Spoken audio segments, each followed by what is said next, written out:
సామాన్యులకు కేంద్రం అదిరే శుభవార్త అందించింది.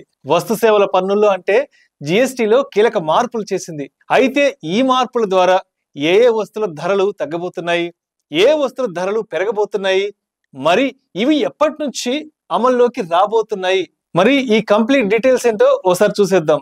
4 పన్ను స్లాబుల్లో 2 స్లాబులను పూర్తిగా తొలగించింది. ఇకపై 5, 18% స్లాబులు మాత్రమే ఉంటాయని కేంద్ర ఆర్థిక శాఖ మంత్రి నిర్మలా సీతారామన్ వెల్లడించారు.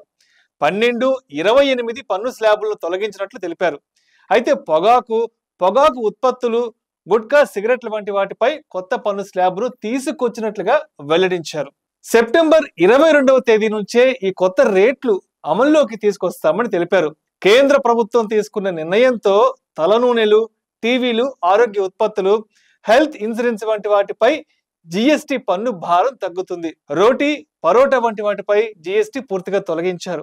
పొగాకు ఉత్పత్తులు, ఖరీదైన కార్ల వంటి వాటికి ప్రత్యేకంగా 40% పన్ను స్లాబ్ను ప్రతిపాదించారు.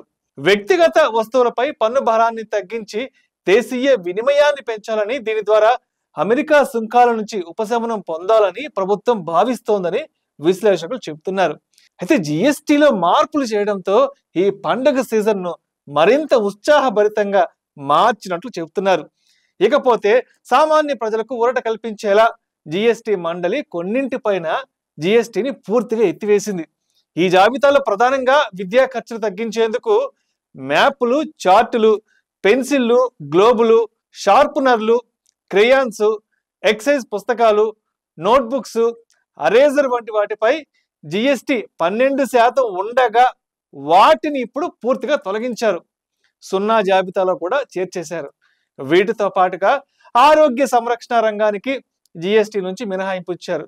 వ్యక్తిగత బీమా, ఆరోగ్య బీమా, జీవిత బీమా పాలసీలపై జీఎస్టీని ఎత్తివేశారు. 18% ఉండగా దానిని 0కి తీసుకొచ్చారు. అయితే చాలా రకాల ఉత్పత్తులను 5% జీఎస్టీలోకి తీసుకొచ్చి భారీ ఉపశమనం కల్పించారు.